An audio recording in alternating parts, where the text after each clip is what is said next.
We've gone through 9 chapters. We've read about trying to get the mindset right of approaching understanding and wisdom.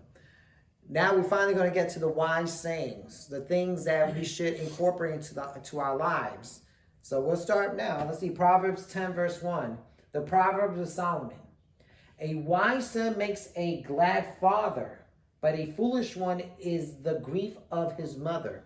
Right? It's pretty straightforward, but like I said, let's internalize it, especially children. You want to be a wise son or a wise daughter, because that'll make your father glad. But if you're a fool, you're going to make your mother, you're going to disappoint your mom, bottom line. So don't be a foolish son.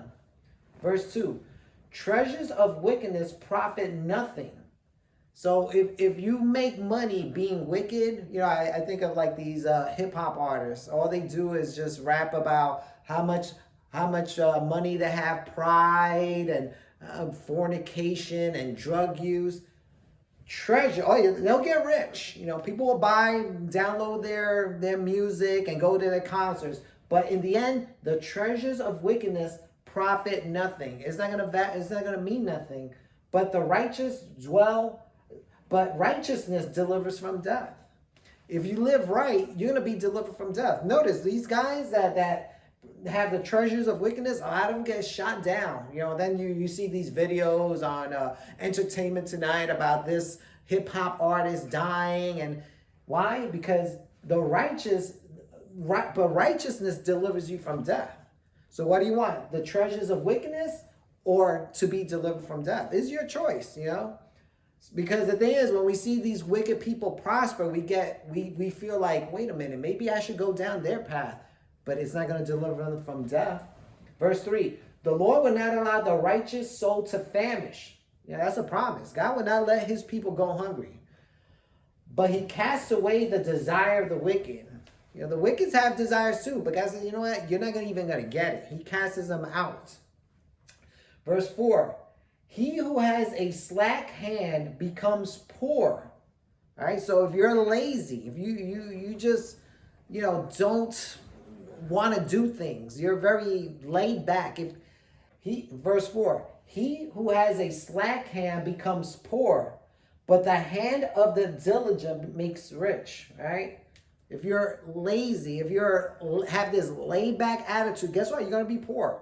Slack. It didn't even say lazy. Slack means they're think of a rope. There's some slack in it. It's there, but is like dangling down. He who is slack becomes poor. If you have that mindset, you're going to become poor. But the hand of the diligent makes rich. Right? Notice, you hear these name it and claim it prosperity gospel that say, I just got to have faith and I just got to believe and I just got to confess and profess. Proverbs says that the hand of the diligent, you got to be diligent with your hands. That's going to make you rich. Oh, people don't want that because you know what? That involves a little work. It involves a little sweat. But here, the hand of the diligent is the one who's going to be made rich. Verse 5, he who gathers in the summer is a wise son. Okay, the reason why you gather, if you don't understand agriculture, you gather in the summer because by the time fall and winter hits, the cold weather is going to ruin the crops. But in the summer, the sun is beating down on you, it's hot, but that's the time you got to do it. He who gathers in the summer is a wise son, Trust me, the wise son doesn't want to go out there and do it himself. It's brutal, it's disgusting, but he knows he better do it. He who sleeps in harvest is a son who causes shame. So the opposite is true. Of a guy is summertime, he's supposed to bring in the harvest, but he says, you know what, I'd rather sleep. I could do this later. The fruits are out there. Then all of a sudden, fall comes, and he's like, I gotta bring it in. It's too late. He who sleeps in harvest is a son who causes shame. Now you got nothing. Now you got no food for the winter, and you cannot sell anything. So that's how come you got to be diligent. You got to think ahead, not just say, you know what, I got time. No, you don't. When the time comes, you won't have any time. Verse 6, blessings are on the head of the righteous, but violence covers the mouth of fools. Blessings are on the head of the righteous. If you're doing the right thing, God's going to bless you. So you got to do the right thing. That's the key word. Not just, God's not just going to bless you just because there's some Christians that say, oh, I'm blessed, and they're not doing right. You got to do the right things. Blessings are on the head of the righteous, but violence covers the mouth of the wicked. When we go through Proverbs, we're going to discover that the wicked, their mouth is going to get them in trouble. A lot of things they say, they slander, their violence, they spew out violence, but violence covers the mouth of the wicked. They're going to suffer because of the things they're saying. So you got to be careful with your words, Verse 7, the memory of the righteous is blessed. When you know somebody that lived right, and you reflect on them, you're like, man, that was a good man. He did so many good things. That was man, I wish that there were more people like him. The memory of the righteous is blessed. When I think of that verse, I think of Grandpa. He was a good man, and we look back and say, man, that was a decent man, 94 years old, working hard. The memory of the righteous is blessed, but the name of the wicked will rot. So, what do you want to be? Do you want to be remembered? Or even the name? Somebody will say a person's name, and when they hear the name, like, ooh. They won't even think of anything he did. That's the thing. The name of the wicked will rot. Nobody's going to care about somebody that was wicked. Nobody's going to remember him. Even the name will make a person cringe. Verse 8. The wise in heart will receive commands. All right? So if you're wise, when somebody shows you, especially in the Bible, what you're doing or what you shouldn't do, if you receive it, you're wise in heart. All right? But a prating fool will fall. Prating fool is somebody who just keeps talking. They just mouthing off. A prating fool will fall. Now, mind you, it's in the context of the commands. So the wise son will receive commands, but a prating fool, when he hears the commands, he's not going to accept it, and he's going to fall. So again, what do you want to be? The wise in heart, or a prating fool? Verse 9. He who walks with integrity walks securely. All right. So if you're walking in integrity, okay, what's integrity? Integrity is simply you're doing the right thing when nobody's looking. So if you're doing the right thing when nobody's looking, you're gonna be secure, because nobody can say anything about you. They know that you're the real deal, even behind closed doors. But he who perverts his ways will become known. In other words, if you don't have do not have any integrity, you're gonna be exposed. People will find out. You will be known. So don't think, I portray myself. I remember I watched a video about this guy named Jared from Subway. He was a guy that lost like 250 pounds or 225 pounds. And he was promoting Subway. He went to all these schools and, trying to, push health and eating right and exercise and everything to children. But the thing is, and he had this aura about him that he was like the normal guy next door. But the thing was, he was into a lot of perverseness. He was into child pornography, into sleeping with prostitutes. But he presented one image, but his other image, he thought he was going to hide it. But you know what? He didn't listen to Solomon's wisdom. It says, but he who perverts his ways will become known. See? So don't play around. Don't think you could be a hypocrite, not walk in integrity, and think you're not going to be found out. You will be found out. You will become known. So, verse 10, he who winks with the eye causes trouble, but a prating fool will fall. So what does it mean, he who winks with the eye? When you're blinking? No. Meaning okay, he who winks with the eye causes trouble. Meaning, back then in those times, to wink with the eye was like an intimidation, like a way to provoke. He who winks with the eye causes trouble. but a prating fool will fall. Again, notice he said that in verse 8. A prating fool will fall. So don't be a prating fool either. Yapping all the time, just talking, running your mouth. You're going to fall. Your mouth is going to get you in trouble. And that's, I think, why Solomon said it twice, so you could get it through your head. Verse 11. The mouth of the righteous is a well of life. When somebody's living right and knows the will of God and is wise, when they give advice to somebody or they speak into somebody's life, it's like a well of life. They might be depressed, they might be confused, but when the righteous come and gives them an advice or a word, it's like it revives them. The mouth of the righteous is like a well of life, but violence covers the mouth of the wicked. Again, you got to be careful with your mouth. If you run your mouth all the time, it's going to get you in trouble. You're going to suffer violence. You might get beat up. You might die. Let's see, verse 12. Hatred stirs up strife, but love covers all sins. All right? Hatred, if you have hatred in your heart, it's going to cause strife. That's how come it's better to let it know rather than try to hold it in and try to cover it up. It's going to stir strife. You got to let the issue that's in you come out, or else it's going to come up in hatred and it's going to stir up problems.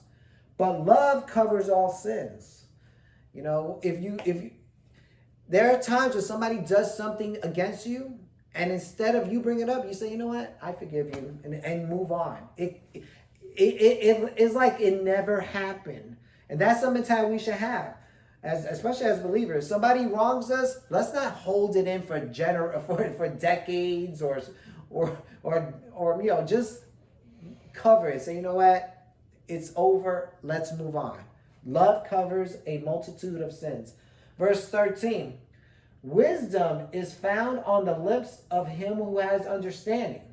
So when somebody has understanding, meaning they have the knowledge and they're applying it, wisdom is found on their lips, right? So when they speak, I remember there was a commercial back in the 80s, some investment company. It was called EFI. It said when he speaks, people listen. When a person is wise, wisdom is found on the lips of him who has understanding. So if you know somebody's walking right and has wisdom, you should be like, I got to hear what he says. But a rod is for the back of him who is devoid of understanding. A fool. In other words, they have knowledge, but they don't apply it. They're going to get a rod. But a rod, meaning they're going to get punished. Somehow for their actions, they're going to get punished. But a rod is for the back of him who's devoid of understanding. Now remember, a fool is devoid of understanding, but so is a simple person. So we don't want to be a fool or simple. We want to be wise. Because why? We don't want that rod in our back. Verse 14. Wise people store up knowledge. If you're wise, you store up more wisdom. You don't say, I think I'm good. I think I had enough. I think I have enough of the book of Proverbs. No, you keep storing it. You keep building it up. But the mouth of the foolish is near destruction. Again, your mouth is going to get you in trouble. And it's near destruction, meaning your mouth, you keep running your mouth, that's how close you are. Don't think, I can keep running my mouth and maybe in 5-10 years something bad. No, you're near destruction. That's why you got to watch your mouth. Let's see, verse 15. The rich man's wealth is his strong city. All right, so if you're rich, that's your strong city. There's nothing wrong with that. You're rich. If you're rich, you have a way to protect yourself. That's your strength. When bad things happen, you're like, okay, well, inflation's occurring. Okay, I got enough money, and we could endure this. That's your strength. The destruction of the poor is their poverty. Just like in our time, inflation's coming up. If you're poor, you're gonna really struggle now. That's how come we don't want to be poor. But remember, we're not seeking to be rich. If you're walking right, you will prosper. But the poor, when the destruction of the poor is their poverty, when things get bad When things get bad for the middle class, it gets really bad for the poor. That's because we don't want to be in that situation. Verse 16, the labor of the righteous leads to life. So the labor of the righteous, it's not talking about physical labor. It's talking about them doing the will of God. The labor of the righteous leads to life. You know, if you keep doing the will of God, it will bless others. It will bless them too. But the wages of the wicked to sin. So in other words, when somebody's a fool or wicked, all they want to do is more sin. They don't want to turn from it. That's their wages. That's what they earn. Verse 17. He who keeps instructions is in the way of life. So if you keep instruction, meaning you got the information and you keep it, it's going to lead to the ways of life. Your life is going to be blessed. You're going to have a long life. You're going to, prosper in whatever you do. But he who refuses correction goes astray. So in other words, somebody's instructing you, but instead of accepting it and you say, you know what? No, I'm not going to do that. I'm not going to do that. I think I know better. You know what? You're going to go astray. All of a sudden, you're going down the wrong path. You might be destroyed for that. Verse 18, whoever hides hatred has lying lips. So don't be a phony. If you have an issue with somebody, don't be like, oh, it's nothing, whatever. No. He who hides hatred has lying lips. You're lying. Be honest. And whoever spreads slander is a fool. Right? What is slander? Slander is when you say something about somebody that's partially true or totally false. You should not do that. He's a fool. So avoid those people. Avoid those news organizations. He and whoever spreads slander is a fool. Right? Don't view somebody. Don't dismiss what they did. They're foolish. Verse 19. In the multitude of words, sin is not lacking. Right? Let me keep reading the thing. In the multitude of words, sin is not lacking, but he who restrains his lip is wise. Right? Let's just say there's two people confronting each other. One's running his mouth, blah, blah, blah, saying his version of the story. He's not being disrespectful. He's just giving his version of the story. But the other one, what it said, but he who restrains his lip is wise. He doesn't talk much about what, he says his piece and stops. That should be an indication to you that whoever is multiplying words, sin is not lacking. They're probably being deceitful. They're not being honest. But the one who restrains his lips is wise.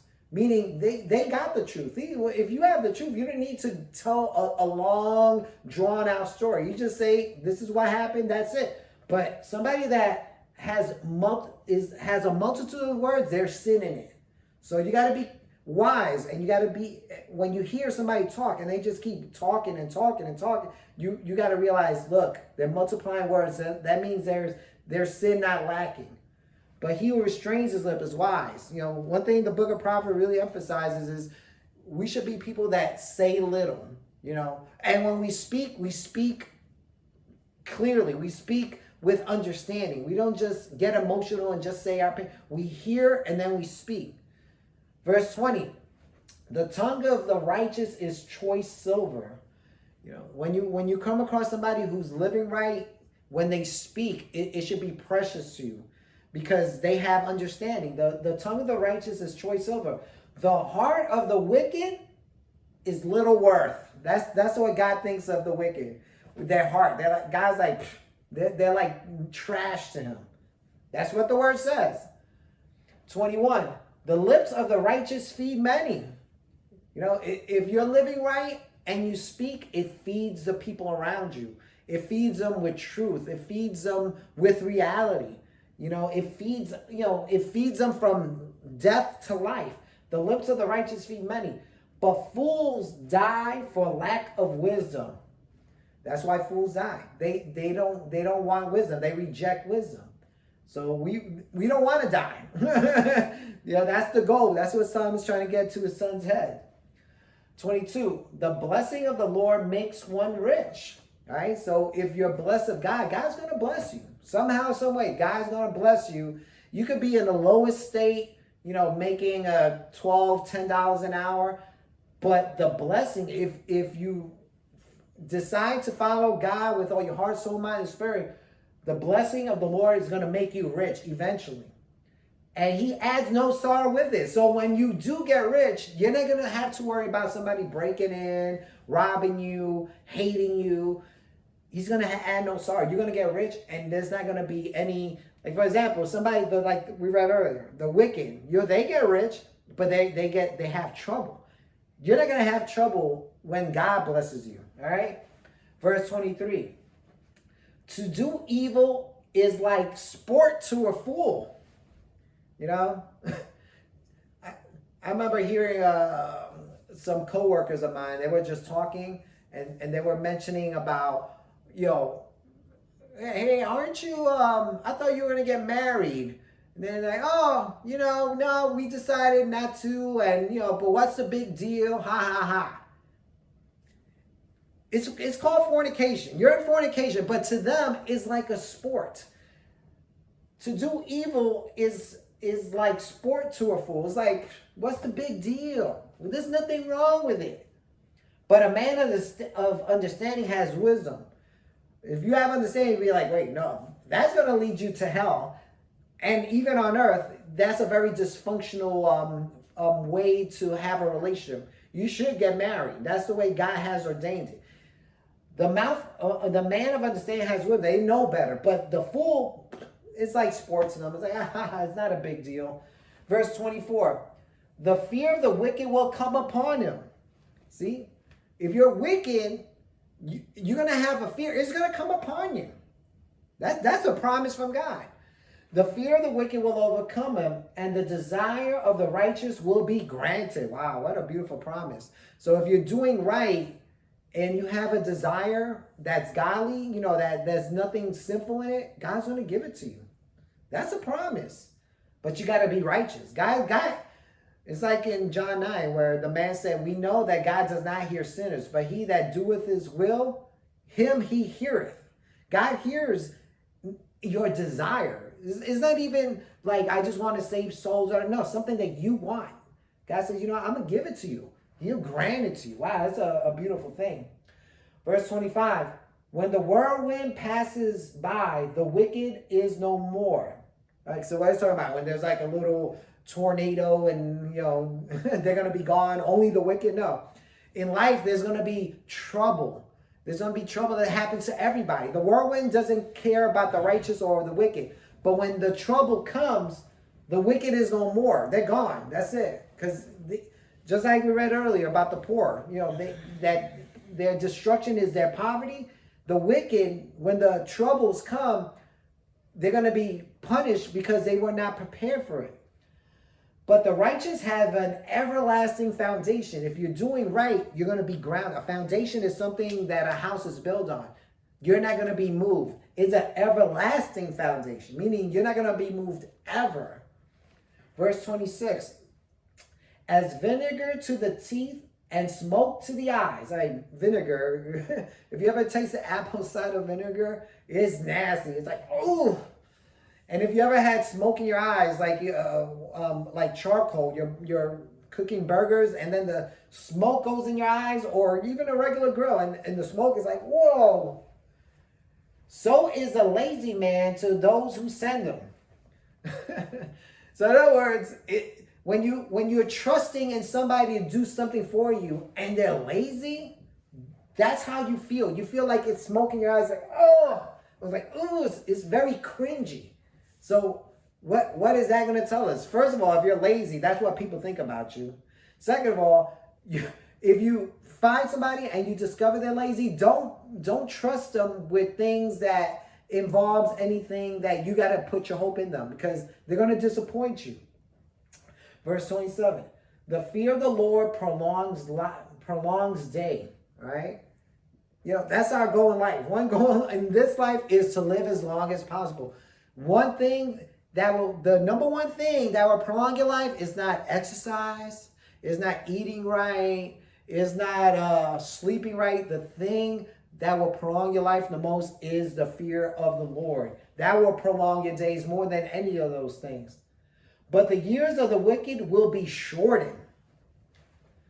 Again, like I used earlier about those hip hop artists, they're all living it up, their best life now, but then they get shot down at age 21.